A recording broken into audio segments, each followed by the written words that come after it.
You're listening to Brainwork Framework, a business and marketing podcast, brought to you by focus-biz.com. In the same way that our spines are the backbone to our body, our next guest, Dr. Richard Kaye, claims that PR should be the backbone of our marketing and advertising strategy. We'll be talking about the tips and tricks on how you can grow your business and what brought Richard to where he is today. Richard, thanks so much for joining us. Hey, let's go have some fun, Chris. That's what I'm talking about. I love it. So, Dr. Kaye, tell me more about your past experience and where that brought you to today. I saw that you were a successful, you owned a thriving chiropractic office. And then, tell me more about that and what brought you to where you are today. Fortune. Quite frankly, I was meditating one day in the Reader's Digest version, and I heard, shut your office and work with entrepreneurs. Shit, there's no one here. 3 weeks later, Chris, I shut down a very wonderful practice in San Diego. I live in Taos, New Mexico now. I already owned 80 acres, drove out here, took time off, said, can't retire, and started serving entrepreneurs. So it was an interesting, where'd that come from kind of thing. Yeah, absolutely. So was this like a metaphorical voice? Was it a voice inside your head? Was it something literally audible? You could hear from another room that said that? It was audible inside my head because I turned around and there was nobody there. So I said, oh, this is interesting. However we assign these things, but I chose to listen. And ladies and gentlemen, when you hear those kinds of things, listen to them. Profound transformation in life. Wow, that's incredible. So now for the past 25 years or so, you've been helping business owners kind of take their marketing strategy to the next level with the focus on PR. Now, I know within marketing and advertising and PR, sometimes we kind of lump those terms together and they're used synonymously, but they are separate. Can you go into detail about the differences between those? Yeah, let's make a distinction. PR, everyone knows, is public relations. Is it effective? Amazingly so. There's a gazillion PR firms in the country. What it is, either you or you pay somebody to make phone calls or send out press releases. Then you pray to God, someone's going to say, I want what you're talking about. That's a crapshoot. It works. Nothing wrong with it. Marketing is letting people know that you're out there. There's putting a sign up, in the for sale bin or whatever, or a sign in your window. The distinction, Chris, what we do is publicity. And let's talk about that. Publicity, for example, is getting you your credibility. I'm going to give you a short story about my history so our audience can understand. I drove from New York to San Diego to start a chiropractic practice. 300 chiropractors in San Diego. Yeah. How do you start or grow a business in a crowded field? Well, I got myself on a morning television talk show, turned that into being invited back every month for about a year. Got an article in the San Diego Tribune, color pictures. Got an article in the Los Angeles Times with color pictures.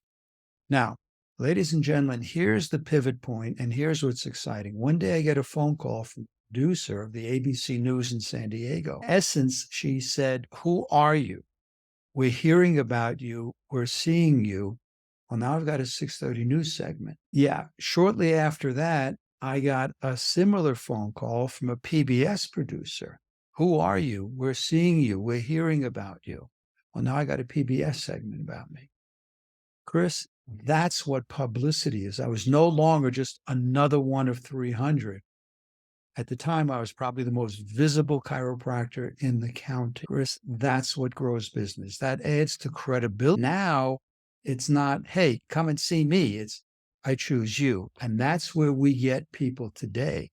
I choose you. This past weekend, we were at a conference in Denver. One of the things that we do is get people best-selling books. And just, ladies and gentlemen, to give you an idea, a few short years ago, there were 30 to 40 books released every single month. Today, there are 7,500 books released every single day. How do you stand out from the crowd?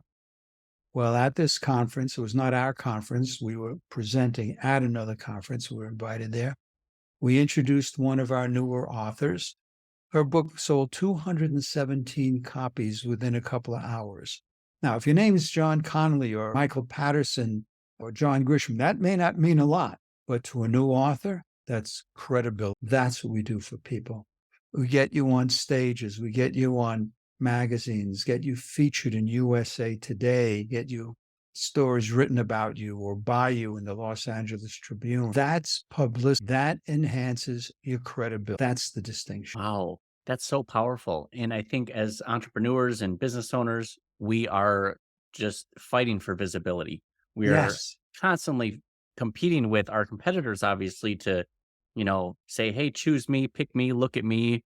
That's got to be tough to try to stand out from that. But to flip that on its head and become the authoritative industry leader where people now are reaching out to you because they saw you, they want you, they trust you now. You got that credibility. And that's tough for us to stand out in that crowded space like that. It is. And that's the distinction. We are all making decisions every moment. And when you're looking for a provider, whether it's HVAC, heating, ventilating, air conditioning, a chiropractor, a speaker for an event, a guest for a program, you want people to say, I choose you. And you must stand out from the crowd. And that's what publicity does. Wow. A book, for example, gets you access. Now, many people do what are called compilation books. We do them too. We're more interested in you as an individual having your own book. My wife's first two books, I believe, were compilation books. And it's great to say I'm an internationally renowned best-selling author, along with 42 other people in the book. It works. When she was living in the UK when we met on a networking event, she had spent, Chris, over $200,000 trying to get her message out to the world. She writes fairy tales. So kids, they're based on kids developing their own emotional stability and integrity so they don't go shoot up schools, kill people. 200 grand. She came to our company and then we met and got married. She's now, I laugh because last weekend when we were in Denver, I was talking about her, which I do a lot. And I said, she's won 6 awards. She says, honey, it's now 8. I said, and I thought, that's great. #1 best-selling author. And I'm using her as a metaphor, Chris. But what happens is people are now calling her and saying, we'd like you to write an article for us. She's a columnist for the Los Angeles Tribune. The television program called her and said, we'd like you to co-host with us. University called her and said, same thing, who are you? We're hearing about your languages. Well, she's now adjunct faculty at University of New Mexico. What does that do for her credibility when she says, I want to be on your program? Or they call her, hey, you're a fact. People want you, ladies and gentlemen, when you have this kind of credibility. Yes. It's exciting. It's fun. Oh, so exciting. And it finally puts the leverage in your position. Like you finally have that leverage Yes. where that credibility is much higher, where people are now seeking you out. Yes. Everyone's heard of Deepak Chopra. You know who he is, yes? He, when I lived in a place called in La Costa in Southern California, his clinic was right across the golf course. And someone told me that he once said, I don't do anything much differently than any other Ayurvedic physician. I just got great publicity. That was my wake-up call. Like, hello? Yeah, that's the key. Isn't it incredible? The answers are sometimes always in front of us, and maybe they're present for a few years, and we just don't give them the time of day and really realize the power behind them and say, okay, that aha moment, this is what I need. This is what's going to get me to the next level. Yes. And we're all looking for that. How can I stand out from the crowd? How can I go to the next level? I literally an hour ago was on another podcast and we were talking about stuff. And I don't remember the question, but it talked about that next level. The fastest way to grow yourself as a person, my hallucination, Chris, is the people who are watching, listening to you are interested in that. And the fastest way to do that is grow your business. It's who you have to be to show up, to maintain the business and grow it. Yes. So, yeah, ladies, Wow. you got it all right here with Chris. Literally, we just had a breakthrough. We're only 12 minutes into the episode, and here Richard just lays it out all for us. This is what you need to do. These are the next steps. Get some publicity. Get your name out there. Absolutely. Wow. So now how do we, once we finally start that process and maybe we become, an author, we put a book out there, or we start writing articles, or we get that appearance on a podcast or a TV show, how do we then start leveraging that within our daily lives and business? Do we start adding little podcast links or article links at the bottom of our emails to reinforce that? Because some people might not find out about that until later. Or is that not the audience we're trying to direct that to? Is it more about the publicists and the people who are in those other positions that we need to reach out to? It's a good question, a great question. I'll tell you why I say that. It depends on your audience. If you are seeking to get on more podcasts, put links. Nobody will listen to them, but put links, to the podcast that you've been on. And I'll give you a real-time example. My wife is a columnist for the Los Angeles Tribune. She's been featured in USA Today. She's been written about in Authority magazine and God knows how many others. And this morning, earlier today, she was sending out inquiries to magazines who will pay her more money to be a columnist to write articles. And what she did is she said, here's a link to the USA article. Here's a link to some of my articles in the Tribune. Here's my link. Here's my link. Here's my link. Again, whether they look at them or not, it's like, holy shit, this lady really does this stuff. It's not like someone off the street saying, pay me to write an article. That's if you're looking to be, and these people just don't know who she is yet. Otherwise, they'd come to her. If Right. you're looking for clients, you can list a few of them. I have a link on my website where you may see Dr. Kaye. It's articles in the USA Today. It's articles in this. It's pictures of me on a stage or aesthetic. We all want to know that the person with whom we want to do business is out there. There are too many business who are hiding. At this conference last week, everybody exchanges business cards. Yes, some people still do that. I still have business cards. I'm looking through them, and I kid you not, I needed a magnifying glass, there it is, to read some of the cards. They got their email addresses in what's called 4-point type. You obviously know what that is. Ladies and gentlemen, if you're reading books or magazines, that's typical 11 or 12-point type. It's just the height of it. 4-point type, you need a magnifying glass to see. Why are you hiding? So What's the point of a business card if no one what's can the read point the of a business? information? Yeah. So, and I just tie that into the awareness and publicity. Some of them I couldn't even tell what their business is, which takes us to another point, Chris. Your message must be clear. A young man I was coaching this morning, he asked me to call him from that networking event, and really clear. He wasn't ready for our services. And he's just starting to do things like this podcast. And I said, may I mentor you in how to do these, how to get on them? And he said, yeah, I know. I always usurp the whole conversation. So we talked about that. And to talk in sound bites so you can get stuff and not use 4-point type. It's so important that communication practice about creating a very clear and concise message is very important. And even though I know the importance, I struggle with it as many other entrepreneurs do. But I think what you mentioned as more of a focus is being able to create those sound bites where you can repurpose that content for later. Similar to, podcasting, what we'll be doing is also repurposing some of this content to grab Sure. those sound bites. So that way we can highlight you as entrepreneurs, highlight us as hosts, and it makes great content. People like the shorter form content, something quick, get to the point, show me why this is important, and then there you can run with it. People are more likely to watch a 30-second sound bite as opposed to a 30-minute episode. And there's another thing, ladies and gentlemen, and I'll be totally transparent.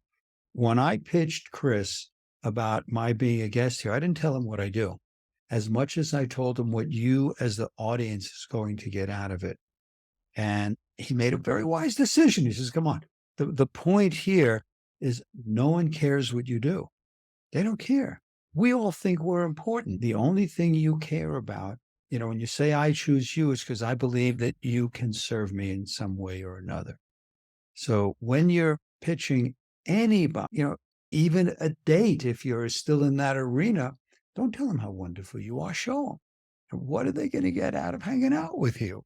So, but, more appropriate, what is the audience? What is the potential client going to get by choosing you? That's what you want to know. What Yes. you want them to know. That is so important, and something that we overlook way too often Mm. is we try to focus on the features and benefits, the what can we do, as Oh, opposed to what you're going to get out of it, aka the outcome. You have to yes. focus on the outcome so people can envision what the end result will look like. What are the objectives? At the end of the day, this is the life or the podcast or whatever I want out of this. Hmm. We focus too much on those features, benefits, what we can do as opposed to that outcome. How Yeah. how important that could be to shift our strategy. You could start getting invited into more podcasts, welcome back more often. That's, the importance of the pitch. And this isn't just person to person communication. This is through email. This is phone. I mean, anything where you can get to the point, be more clear and Mhm. concise, and actually focus on the outcomes as opposed to, hey, this is who I am and what I do. People don't care, right? They don't care. And as metaphor I use, when you get on an airplane, you remember those days? Yeah, when you get an airplane, you don't care if the engines are Boeing, Briggs and Stratton. You don't care.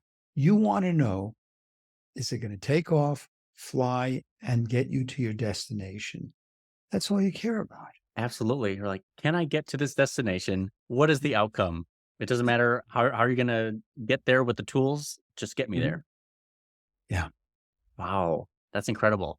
Even though I have some experience in podcasting, I've been able to be a guest on some and host this show. Radio is a little bit different. It's something I haven't delved into before. Are there any big differences between the podcasting or radios and how do we actually get featured on some sort of radio show? Okay. I love the question. It's one of the things I teach. Chris, what size city do you live in? Big or small? I'd say biggish to medium. It's about 500,000, Milwaukee, Wisconsin. Okay. Where I live, there are 5,000. So, ladies and gentlemen, particularly Chris, because you asked, you got talk radio up there? Yeah. Okay. Watch this.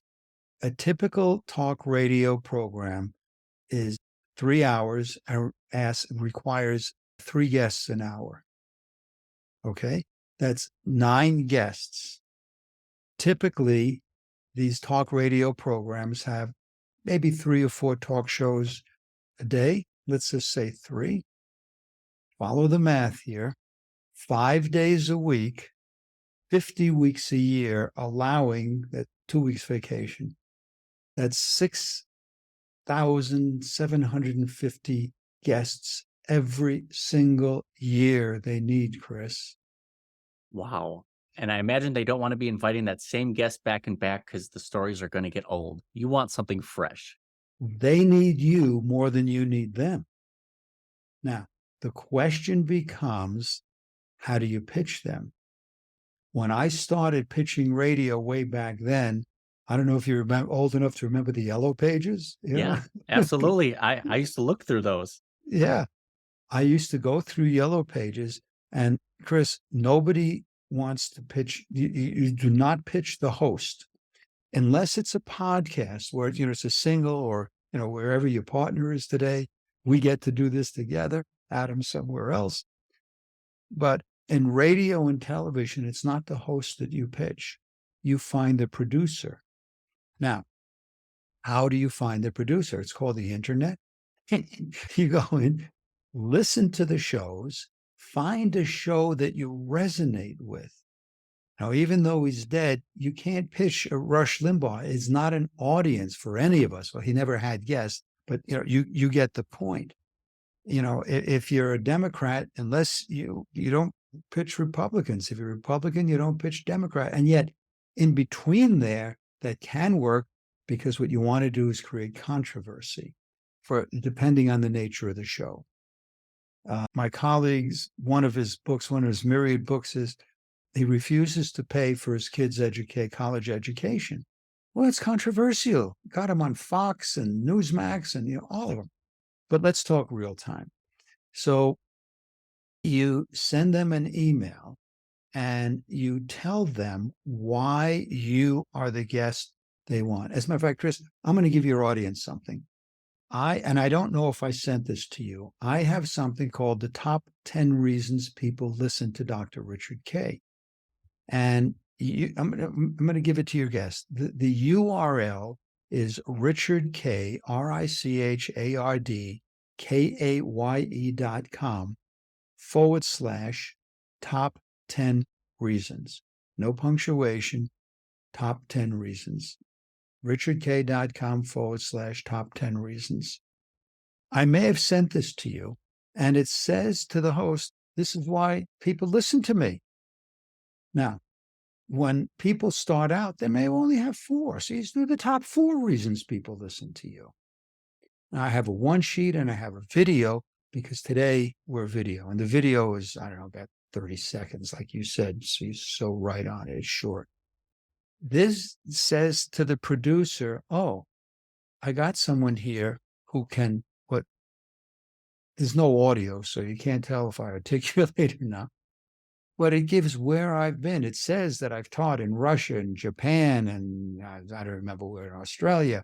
And it says I've got PBS and I got Forbes. What does it say to an event producer? Oh, I got someone I at least want to explore with. And then my CV, my resume is there and pictures people can use. And here's another thing when you want to be on a program, particularly radio, sometimes webinars and podcasts. Your job is to make it easy for the host. If you have a book and they're interested, send them the book. Most people, I used to do that years ago in my book, The Secrets to Creating Customers for Life. I don't do that anymore. This is a lot less expensive to send out.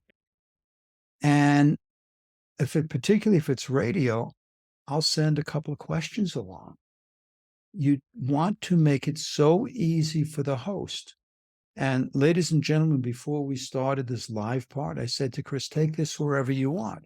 But he had at least 4 questions that he knew we could default to. So he doesn't have to do research. You want to make it easy for them, whoever the them is. So, get yourself a copy of that. It's a template. You want to use it, great. It'll make it easy for you to go. Just remember, talk radio, on average, almost 7,000 guests a year. They need you. They're looking for you. Learn how to speak. Learn how to be articulate. Answer, again, as we said, in sound bites. And someone saying, yeah, but you're just talking here. Because I'm giving you a wealth of information. And we don't have, there was Ben Franklin who said, if you wanted a shorter letter, you should have given me more time, right? I'm giving you a wealth of information. And later I'll give you the way to get in touch with me because I'll be glad to mentor and coach you on any of this stuff. Your answers, I want you to observe what Chris, is this video or is this podcast, Chris? This is going to be both potentially. So we start with audio and then we'll use some video later potentially as long as the guest is okay with it. Okay, I'm fine with it. And ladies and gentlemen, I want you to watch Chris through this whole thing. He's not out here. Hey, Richard, how you doing? He's right here in the camera. When you're live, you look at the guest, at the host, or you look at the camera. Too many people, this is good. I can talk about. You got to make connection. You got to be present with people, and have fun. Yes. Have fun. Yes, absolutely. I wanted to touch on a couple of things that you mentioned just earlier now, and because I think it's so important. One is making it easy. I tell people all the time, you have to remove the friction within the buyer's journey, within that experience. Mm-hmm. Pre-answer questions. Give them the information, the links, the videos, whatever information they need to make an informed decision about you.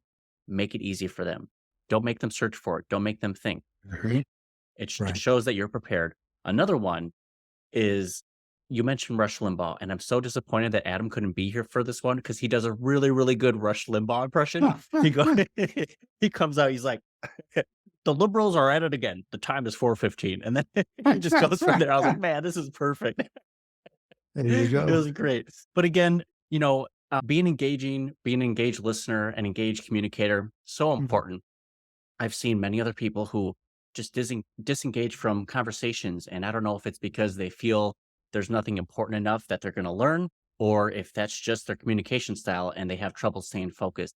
But I think that's so important for building relationships, businesses, and communication. Just undivided attention. Speak to me. We're having conversations. We're having fun. Why wouldn't I give you this attention? I mean, there's nothing more important to my left or right that I would want to steer away from this conversation. So much good information that I want to stay tuned for. I literally listen to this after to edit it so I can relearn everything that I've done already. Well, some people find the ceiling or their shoes interesting. If anyone were to call me, because you use this exact expression, undivided attention, oh, how many of you have voicemails that drone on and on and on, and you tell the special of the week and the time of the day and the founder of the company and the date you create, so nobody cares. In today's culture, we're one click away, whether it's your website. Oh, let's cue into this. Make it easy, because you talked about make it easy. How many of you have websites where someone can't get in touch with you? Oh, they can fill out a form and they get an autoresponder, and then they pray to God you're going to call them back. Put your phone number on there and an email address. Chris, you said it perfectly. Make it so easy, because one click, if they don't hear from you within 9.5 seconds, it's the next. If someone were to call me, my voicemail very simply says, "You've reached Dr. Richard Kaye. When you leave your message, even if you think I have it, please leave your telephone number with the area code, and here's what triggered it. I'll get back to you as soon as I can give you my undivided attention." I borrowed that from somebody. Feel free. I'll call you. I'll call you when I have time. Yeah, thanks. I'm not that important. It makes it sound a lot more important when you say my undivided attention. Like, wow, he's going to set us. Someone called me a little while ago, just before we started, and I said, first thing I need to let you know, Jason, is I got a hard stop. Let people know that they have your attention. You're focused on them. Anyway, yeah, so it's a lost art, but we're rebuilding it. We're raising to the second tier of consciousness, and people are becoming more awake. That's important too. We need to reflect inwards and look at ourselves and what we're doing, what we could improve, and specifically our communication. I feel like we just don't know how to communicate anymore. And I don't know if that was, something that happened after COVID, but everyone kind of seems on edge and just not as pleasant as they were before. And, maybe shorter attention spans thanks to TikTok and videos in general. But again, we're just trying to get our message across and make sure it's received by the listener. It doesn't matter what we want to get off our chest, our feelings. We need to make sure that we are getting the outcome by delivering the right message to that audience. And you said something important, and I'm just going to turn it around. It's to make sure that it's received. I'm going to play a little game with you, Chris. And when I'm on stage, I will do this with an audience, because you're talking about the clarity of the message. If I say I have 26 sheep and one dies, how many sheep do I have? You have 26. Okay, 26 sheep and one dies. How many sheep do I have? 26. Okay, I'm going to say it again. If I got 26 sheep and one dies, how many sheep do I have? Oh, I'm sorry. One dies. I'm sorry. I thought you were referring to like a die, like a roll of die. Okay. 26. That would be 20. You have 25 alive sheep and one dead sheep. Okay. Because you're a nice guy, and again, I do this with hundreds of people in the audience, I'm going to say this real slowly. I have 20 sick sheep. Guess what? I know exactly what you heard, because all of us in the audience, the first, shit. Okay. But here's the point, ladies and gentlemen. Is it my responsibility or yours? It's my responsibility as the person speaking to help you receive the message as I intended. How many of us go through stuff? And let's go back to webinars and podcasts and television and radio. Avoid at all costs big words. When you use a word that someone doesn't understand, you've lost them for the next 30 to 60 seconds. What does that mean? Do I have anything to tag it to? So they're gone. If you must use a big word because you're smart, explain it. And I'll give you an example. When I used to practice chiropractic and give what we called an orientation lecture to the patient, a talk, to explain to them what's going on, would look at the x-rays and say, Mildred, you have a subluxation. And their eyes glaze over. What that means is a vertebra, a bone out of position, putting pressure on a nerve. So now I've taken the mystery away. added to their vocabulary, demonstrated I know what a thing is, and now they have more of an awareness of what it's about. So if you must use a big word, explain it immediately or use a simple word. That's brilliant. That's what we want to do. Yeah. I love it. Break it down to the lowest common denominator. Now, with all the business owners that you've consulted with and shared your tips and tricks with, are there certain industries that you feel like you align with best? Is it for everyone? Or can you give me some of the characteristics about some of the businesses or entrepreneurs that you coach and help? We want to work with people who want to make contribution to humanity. When I was with this other company and doing exclusively business growth, and now it's morphed into the publicity, obviously I interview people. And if someone says, when I ask them what their long-term goal is, "Oh, I want to go to Tahiti and drink margaritas all day," not a particularly interesting client. Nothing wrong with that. I want to work with people who want to serve humanity. And the reward is that's not an end game, though. People who are passionate about what they do, people who have a desire who know it's going to take work. There's no, and it's done. It takes months. There are seminars you can take. Write a book in a weekend or write a book in 30 minutes. Yeah, well, you can use AI and that crap sucks. It'll never give you something that's really good. Well, I shouldn't say never. These days, it can't. There's a lot of work into it. The people with whom I work with, our company works. The name of the company is Top Talent Agency. It's toptagency.com is the domain, toptagency.com. And you'll see magazines and Newsweek, Forbes, and USA Today's and newspapers and gazillion books. People who look at that and say, I want to achieve that, but not just because I want to be on the cover of Newsweek, because I have something I'm passionate about that can help humanity grow. The woman whose book we just released, her story, she wasn't until she did a medicine plant journey that she realized how seriously sexually abused she was. And it came out, and now she's passionate about helping people understand there are real things as repressed memories. And her thing is using plant medicine as a way to get through it and recognize it and go through it. And that means ayahuasca for people who don't know what the plant medicine is. Because they would have tried many other plants before Yeah, that yeah. one. Like, why isn't it working? Yeah. So she's really committed to helping, particularly women, there are men too. So our ideal client is someone who knows they're going to work, they're going to be handheld, and they're willing to take leadership. And because we don't need it. We want them to be out there. And from a business perspective, if I don't feel we can serve someone, I don't want them as a client. I don't want someone, it's like you. I don't want you going out and say, that was the worst interview I've ever done. Yeah.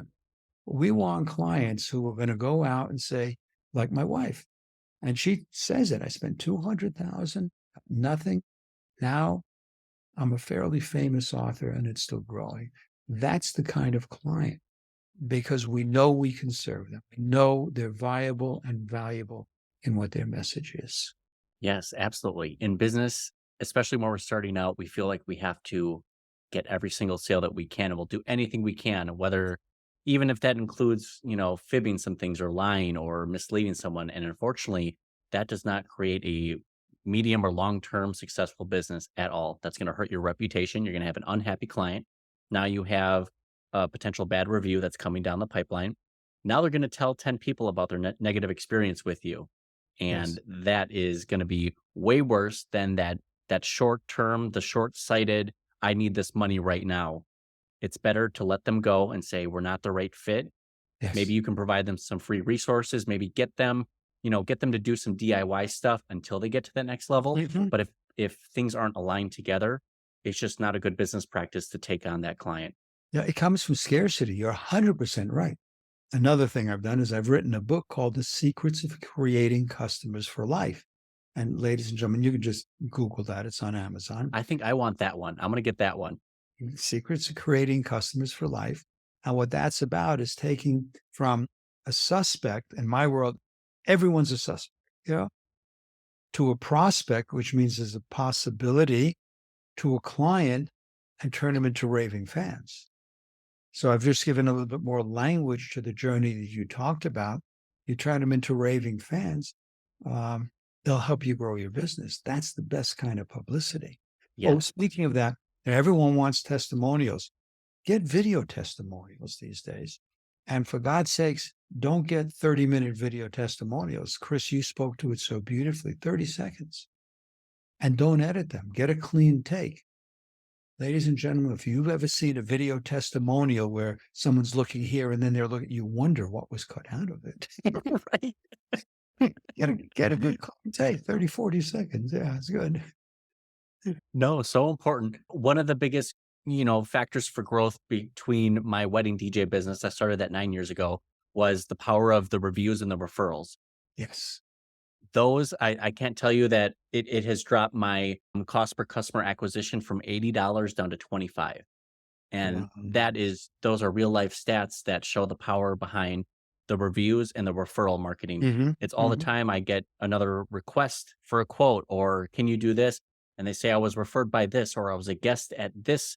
And it's like, wow, when you do a great job, when you have purpose behind what you're doing and you just give it 110%, people take notice of that and You bet they and then do. they want to work with you. And we need to apply that in everyday life and our businesses and other businesses. Yeah. And we just so much.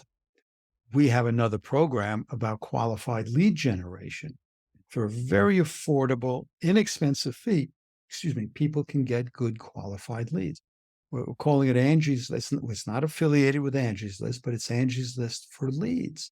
And I'll send some information to you, Chris. You can take a look at that too. Please do. That would be wonderful. And I Yeah.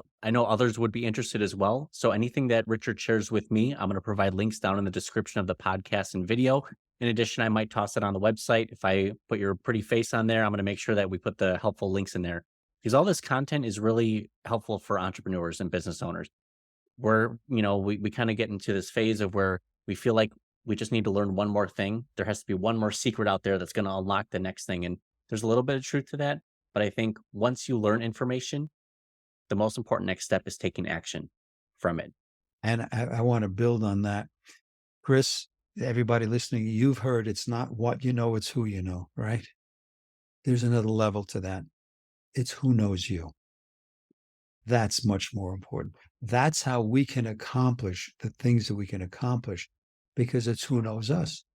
And I just had a phone call before you. I said, the guy called me.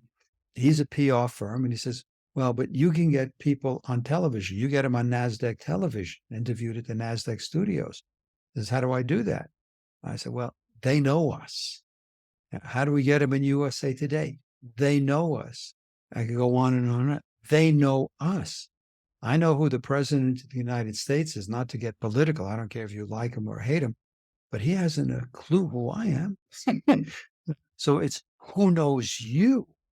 And that's part of what networking is about. That's part of what sharing. Now, some of you out there, you know me, you know Chris, you know the two of us. Whether you choose to take action and hire him as a wedding DJ, sorry, been there, done that. No, we're married. Can't do that. Congratulations. Yeah. And it's about building relations.